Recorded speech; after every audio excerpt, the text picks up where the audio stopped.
Oh, sorry. Okay. Anyway, oops. This is interesting. I was looking at the label on here to see how heavy the box was. This was actually shipped to me. This box was addressed to me. And I was on the fourth floor of Barnes & Noble office for about 3 years before they moved us upstairs. Um, but it's Quantra Graphics, Dubuque, Iowa. No idea. Might have been a printer, somebody's printer, and they sent it to me. Why they would send me such a big box, I don't know. It's third-party billing, but it doesn't say how. Oh, 20 pounds. This is more than 20 pounds. I would say this is maybe 30 to 40.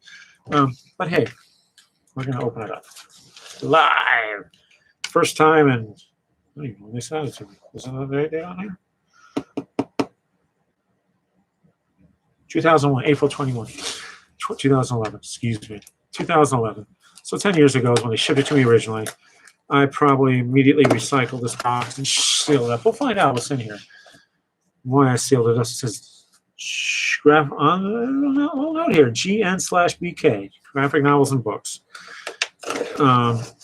So I probably reboxed this almost immediately when I got it. So this is might have been open since 2011.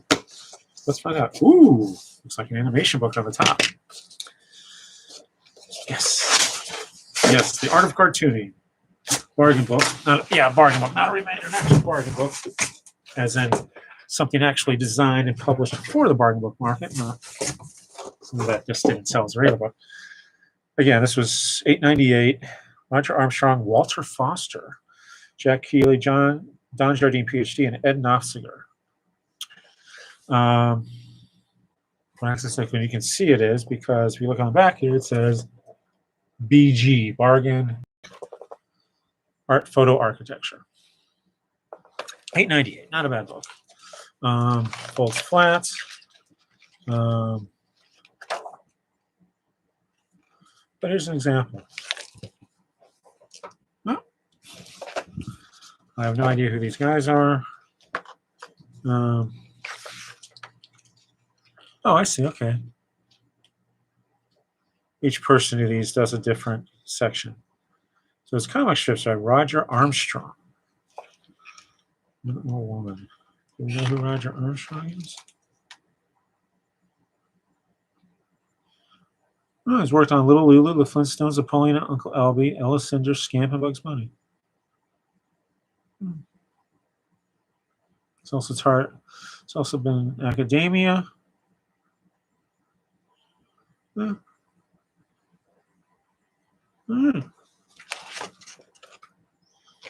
Not her room, but hey, good numbers.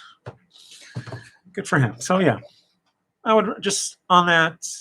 Now I don't know about the rest of these guys. Oh, and Walter Foster, like he's had his own publishing house devoted to how to draw books. But just on that, I would say, yeah, take a look at that book. There's some actual professionals in there. Next, I bought this when I was in Europe. My Uncle Marv, who was part of the Bloody Bucket, this 22nd Division, Philadelphia, Keystone Division. But red Keystone looked like a Bloody Bucket. He hit D-Day 3 weeks afterwards, hit the beaches, but as a medic. But then, of course, like everybody else in France and Europe, in the Western theater, he was involved with the Battle of the Bulge, among other things. So I want to say this was I think this was before 2001. Maybe 2000, I'm not sure when we were there. But anyway, we did a reverse trip. Mom's from Hanover, so we started in Hanover, went down through Aachen, and we just went backwards, Luxembourg, and then to Normandy.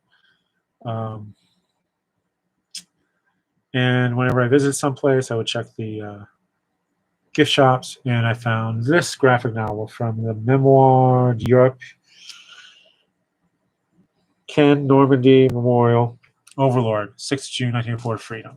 Now, this, here's the barcode on the back, if you can read it. It's on top of another barcode. So this was their own. It was 1448. They had just switched over from 1448 euro or 95 franc. And they were, but this album has been published under the high patronage of the French mission for the 50th anniversary of the landings and liberation of France. So this is 1994, thereabouts. There is the creators.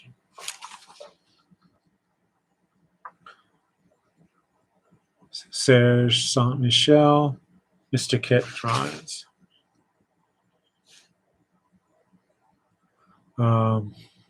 The ISBN, as you can see it on the back, was 2841500020. This is the third book they published. Print in May 1994 by Oberthur Press. Wrong.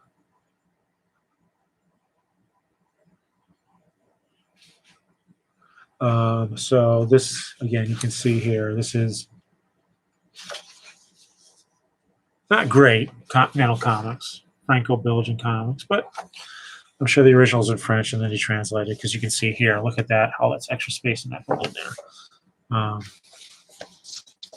But again, a nice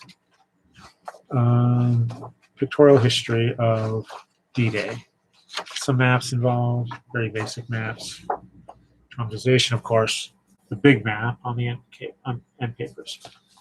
So, yep, put that up there because it's nonfiction. And then we have this, I think, was a slightly damaged. This was a review copy. Rip Kirby, The First Modern Detective, Complete Comic Strips, 1940. God, that's a horrible design there. I can barely read it. 1948 to 1951. Library of American Comics. Here's an example.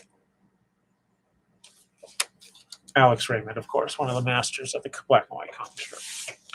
And we have the art of S. Clay Wilson. May he rest in peace. 10-speed press. There's the barcode. It has been, geez, 1 megapixel cameras are horrible. I know it says high def. I should just read them out to you, but then again, geez, is there anything in here suitable I can show you? Well, 1 megapixel is probably going to blur it out anyway, so. Crazy stuff, man. Apparently he was, it says from Nebraska.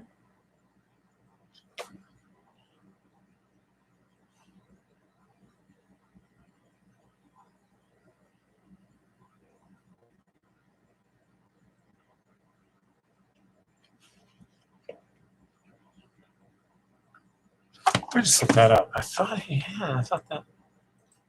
Yeah.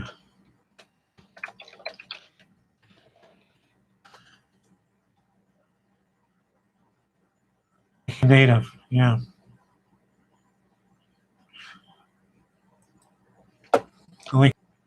Yeah, February 11th cards.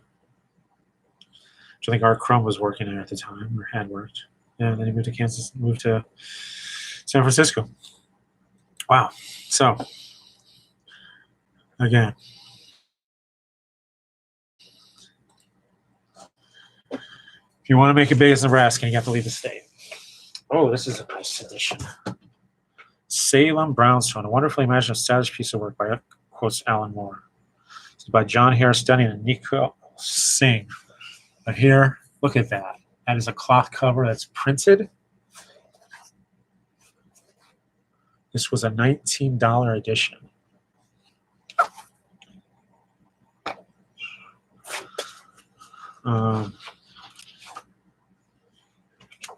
Published by Candlewick Press. Wow, that's unusual. I think Candlewick. I don't know, but wow, that's some interesting style there. Not Candlewick was like a kids publisher. I'm wrong. Oh, highly recommend series. As I was talking about World War II, here's World War I. Fictionalized account, but here's Charlie's War, Underground and Over the Top. This is volume 6. Pat Mills, Joe Colcone, Titan Books. Beautiful, beautiful editions of these. This was $20 in the U.S. when I bought it. I have most of the series. Again, this was in the tradition, British tradition of war comics. And what this was is a World War I story, fictionalized, but of life on the line. So, with wonderful back matter in here. But again, it tells you in no uncertain terms what life was like on the front, what those guys were dealing with. There's at least 6 volumes. This is 6 volume. I think the 7th might have been Hitler. This is World War I, so they added him as a. But yeah, fictionalized nonfiction. That's what I call that. And a lot of veterans of that war use that comic to tell their grandkids, show their grandkids what they experienced while they were there. Next, we have Conan and Newspaper Strips Volume 1, $35 hardcover. Nice hardcover. And let's take a quick look. 1978, 1979. Roy Thomas, illustrated by John Buscema and Ernie Chan. Yeah, so basically Marvel. Who published these originally? I wonder. These are not. Does not look like very good. I wonder who was the syndicate. But these are not very. And oh God, they could have done a better job on this. See, here's the thing you don't know about. A lot of people don't realize about Sunday comics in the 70s, 80s. Is you have a template so that they can either run it as a quarter, like this. You can draw the title panel there and run it as a third. Or you can stack it even bigger and run it as a half page. But this is just so small. Look at all that extra space. They could have restacked these panels so easily. And this reproduction, I'd have to ask fans, but that just does not look good. The line on that is just, yeah, there's so much that's gone, being lost. God, okay, this tells you how bad the reproduction is. You cannot read the copyright information in the gutter there. That's how bad the resolution is on this. 1979 Conan Properties Incorporated, distributed by the Register and Tribune Syndicate. You can barely read that. That is just horrible reproduction. I'm sorry. No, not recommended. Next, we have Out of My Mind, a collection of editorial sports cartoons and illustrations by Larry Johnson. Again, I probably did not pay for this. But it's a collection of editorial cartoons, specifically sports editorial cartoons.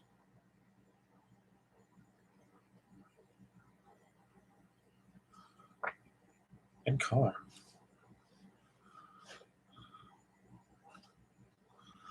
Don't know where these ran. Boston? Yeah, it looks like Boston. Oh, yeah, here. This is interesting. This is definitely got a review copy. Because here's a sales sheet from Barnes & Noble. Discounts 44%. Retail price $17.99. Barcoded. EAN with price. Price has been on cover. Size 96 pages. And then on the right-hand side, Eric Berger would have been the buyer for this from Partners Book Distributing. And then on the side here, that would have been stuff that he would have buyer would have filled in.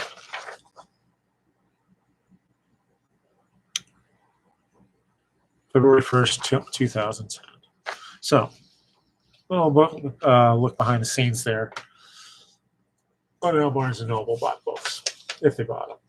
This probably would have been a local buy, plus copies for the warehouse. Next, wow, this is my second signed copy. That might have come through the store as well. I don't know how I got a second signed copy, but there it is. Okay, I showed you that a few days ago.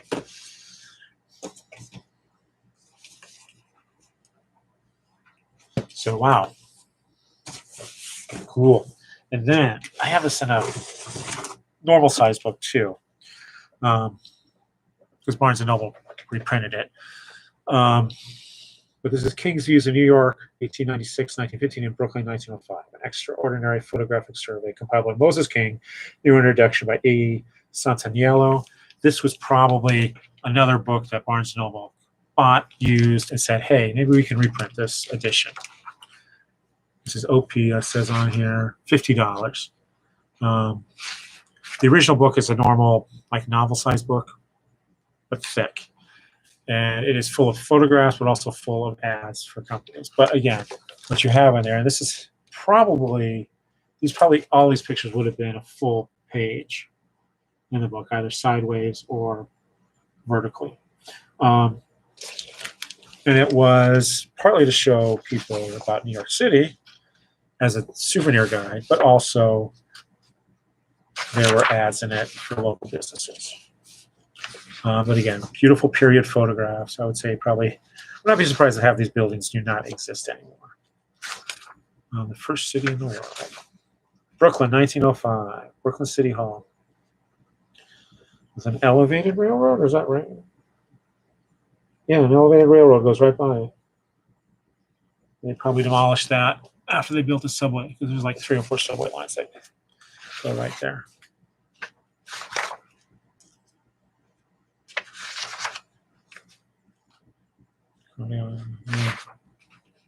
Index to views and text. Let's see if there's Bushwick is in here. Bushwick Avenue, yeah.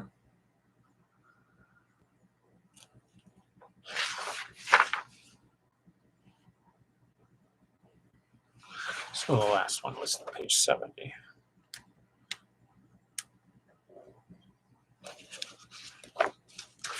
And they kept the pages in here too. Here we are. Cypress Hill Cemetery, the Evergreen Cemetery, cemeteries. Yeah. Are there abandoned cemeteries out there? I mean, there's smaller ones. That's so. Anyway, I don't know if this has an ISBN. This was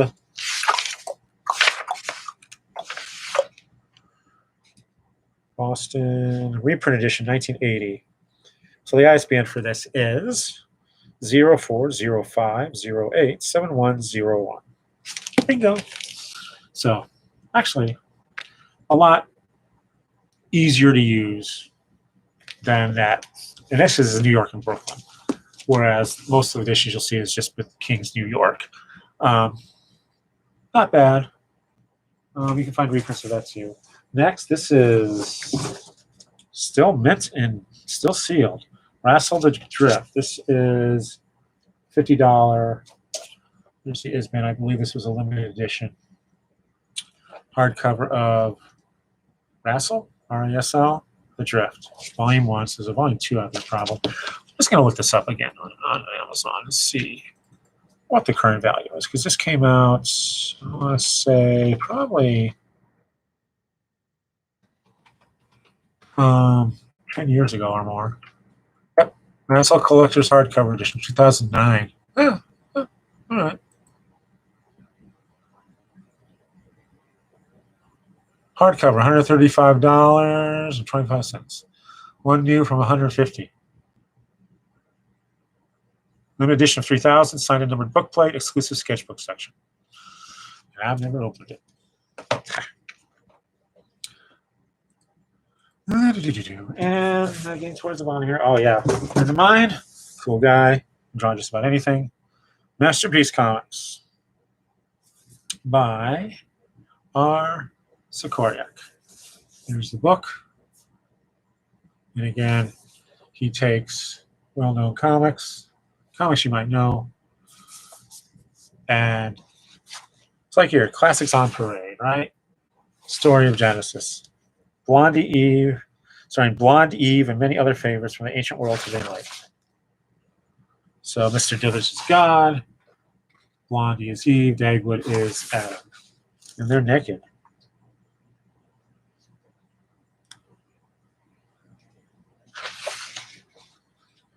And so in a series of, again, using the Blondie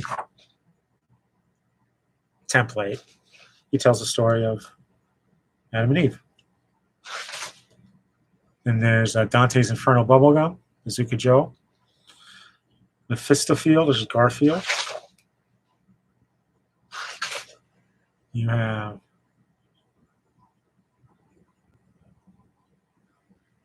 Shakespeare, Mac Worth. Candiggy, both, which is a Ziggy takeoff. The Crypto Bronte.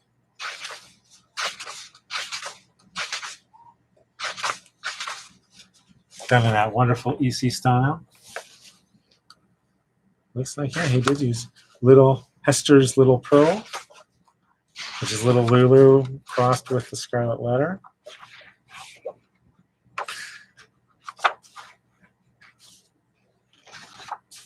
Dostoevsky comics, Crime and Punishment. Done in the classic Batman style.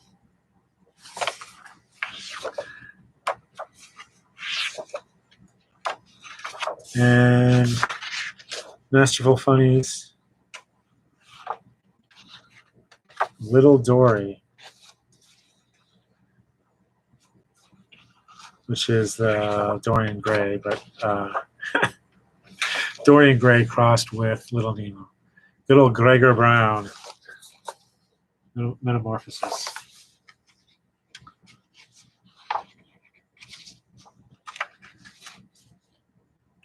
Action Camus, Superman.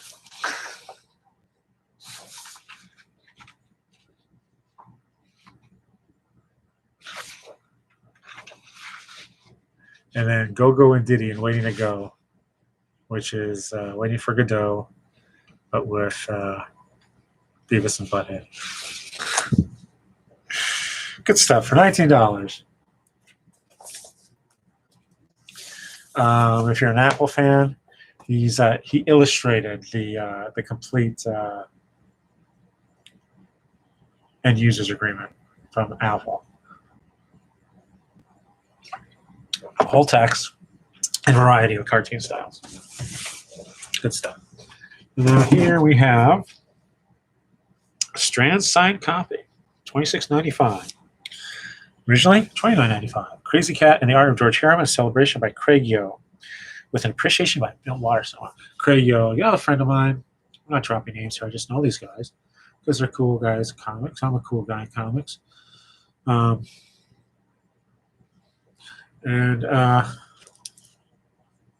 To Harvey Frandenson, Love and Devotion from George Harriman.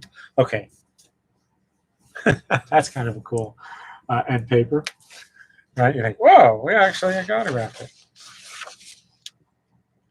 But Craig Yo did.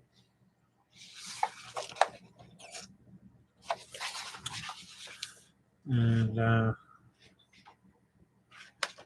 just a good George Harriman. There he is. Classic self-portrait. Of course, hat on his head because he was mixed race. But he managed to pass for white. So, and there we have it. Another box done. 2 boxes, one night. Yeah, I know, I'm a party animal. So, hope you enjoyed that. Some nice surprises there I did not know about. Some signed editions, some cool. Some of this, a few of these I might have bought, but I think the rest were all, review copies through the office. One of the few perks working at the Barnes & Noble office. So anyway, 25 minutes. Wow. So again, I didn't say this yesterday, the last one, because this was a continuation. But thank you for watching again. Have a great evening. Have a great weekend. Have a happy Valentine's Day. And a happy February the 13th, if you celebrate that. We should make that a celebration, right? Friday, February the 13th. Because there's no, I was going to say there's no holidays in February, but there are. August doesn't have any holidays. But anyway, thanks for watching. Share, comment, subscribe. And as always, I hope you'll see me real soon. Till then, bye.